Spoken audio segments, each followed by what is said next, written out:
Hi, my name is Ralf. I'm a crystal meth addict. As kindly invited me to do this, I kind of had to think about what did I want to talk about. And you know what? It's been a long time since I've actually kind of told my story from start to end. I'll try not to muddle it too much. I started on the fetish scene around when I was 22, so yesterday. No, I'm 35 now, and I started in Copenhagen when I lived there and slowly built up my fetish life there. I went to Germany and where I met my two partners who were both from London. And that first year we were kind of dating on off. At that time I was only drinking. I wasn't doing drugs or anything like that. I was very against it actually. And I didn't necessarily see my drinking as a problem at that time. And I went on to compete in some title contests. One of them was Mr. Leather Europe, which I won in Berlin actually. And that year they kind of supported me, and I went to IML, International Mr. Leather Contest. And I can remember being offered drugs there by people I met. And at that time I was very like, oh no, you're gonna end up an addict and I won't touch that. And I was very green and I was very like against it. So the first year I was dating these two guys who were married already, we decided let's see how the first year goes, and then I can decide to move over. So I did move over eventually, back in 2009, and I moved over to a scene that's a lot bigger than the Danish one, a lot bigger, and also a scene where it's very normalized to do drugs in a club. I've been at house parties where instead of getting a welcome glass of champagne, there was a line of cocaine on the table. And for me, completely blue-eyed and just off the boat kind of thing, with no experience of that, kind of went, oh, okay, fine, this is what we do, and this is just normal, and I was in a safe space, and these people were lovely, and so on. And I have no resentment towards these people because that was just their lifestyle, and that's okay. And when I moved over, it just kind of slowly changed into something else without me noticing. I'm sure lots of people will recognize that one. I think what the big change with my drug taking was when the apps started popping up. All of a sudden, my drug taking became more forefront than doing my fetish life. And I spent quite a few years. I lived in Hertfordshire, which is approximately like an hour and a half outside London. And that probably controlled my drug use quite well because I could only do it in the weekends, and I kind of had to hide it from my two boyfriends at the time. They knew I was out partying and doing all sorts of things, but they didn't know the severity of it. The first couple of years were fine. There was not really a big issue. It was like, oh, I can do it one weekend and then leave it for a month, 2 months, and it wasn't a problem. And it just slowly got worse and worse, and I remember standing in a bar with a friend, and we were talking just casually, and he was like, so Ralph, when was the last time you actually had sober sex? And I was just like, I stood and think, like, oh, probably 5 years ago. And it was such a throwaway comment from me. I didn't even give it any thought that could be an issue, and that is not great, that I have not had sex without drugs in 5 years. And it just slowly got worse and worse. And I remember some situations. I think the worst thing was when injecting came into my usage as well, when I still lived with them out. And I'm very pale skinned guy, so track marks or bruising is like I'm bruised like a peach. It's just the way it is. And I just remember those mornings where I've been out at the weekend and I have bruises on my arms and I'm trying to hide them. I slept in my own bed because I sleep like a starfish, so I'll hit you in the face if you're next to me. So I would just get up in the morning completely like in angst and sweaty, jump in the shower, wash, and if one of my partners came into the bathroom, I was standing like this to hide my arms. It was not a nice feeling because it was literally like a week, 2 weeks where I had to do this, and long sleeves in summertime. And I spent so much time on it. So much time on that anxiety. It was so uncomfortable. And also getting to a point where I was organized my calendar around my using. So it's like, okay, if I do that weekend, then I have that week to recover, and I'm doing this birthday, so I have to kind of be okay for that. Which seemed fairly normal to me at the time. We got to around maybe 2015, where yet again I'm sitting in a clinic with an STI of some sort, coming down, completely just broken. It's just can't do this. I'm just over it. I'm over getting all the STDs. I'm getting over being on antibiotics every 2 weeks. And I talked to that's the first time I've engaged with a professional about this might be an issue. And this is 2015, and chemsex was still kind of new to London scene, and they didn't know precisely what to do with it at that point.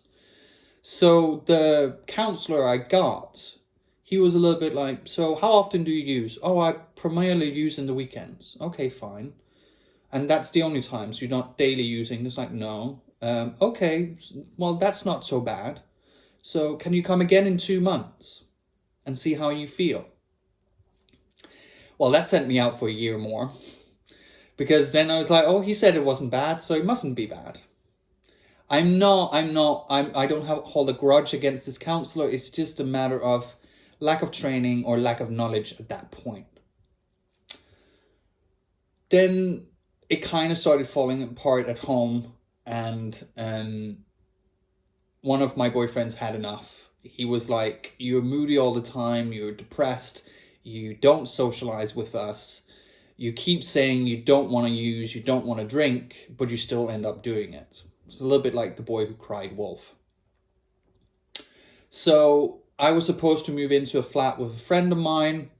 We found the flat, there was just some legal issues going on. And I was at the cinema, and I remember I get a phone call from my friend's sister. And my world fell apart. My friend had died of an overdose in his flat. And I had just been so caught up in my own using, I didn't realize he also had a big issue. Of course, that's not a fault of mine, and I've kind of worked through some of the guilt of not realizing he was suffering as well. I remember after that, 2 weeks later, I was in Antwerp at a big party, went on a 4-day bender because that seemed like a reasonable thing to do when you're in grief. It was just dreadful. It was just dreadful. But my friend has been one of my pillars of strength, because I kind of see it this way. I'm doing what he couldn't. And that gives me strength, a lot of strength. When I struggle, I can kind of feel his hands on my shoulders, like it's going to be okay. But after that, I had to quickly find my own flat, which I'm sitting in now. I've been here for 4 years. But as probably one of my friends kind of went, Ralf, when you move into your flat on your own, don't go off the rails. Do not go crazy. And I was like, no, I'll be fine. I'll be fine. I won't do that. I'll be perfectly fine. Long story short, cut from moving in April to October, I had my first psychosis. At 2 a.m, after 4 days of no sleep, thinking people were trying to get into my flat to kill me. And I had my mom on the phone at 2 a.m, raving until the police gets here and the ambulance gets here. And I get taken off to A&E because I had a lot of stuff in my system. So they just need to make sure I didn't have a heart attack. That was kind of where everything, I would say that's my rock bottom. That is where I realized, okay, I need to sort my shit out. It was also the way my family found out. It's the way my ex-partners really found out how bad it was. And because of my rock bottom, I started to engage. I reached out to a friend of mine who I knew was in recovery. I sing with the London Gay Men's Chorus, and I thought that would fix the problem. It has helped, and they are definitely my rock. But I reached out to the chorus member who was in recovery, and he took me to my first CMA meeting, my first NA meeting. And I kind of just like saw these people was like, they can do it. Why can't I do it? So I started working my ass off. That has been a combination of doing meetings. It has been a combination of doing therapy.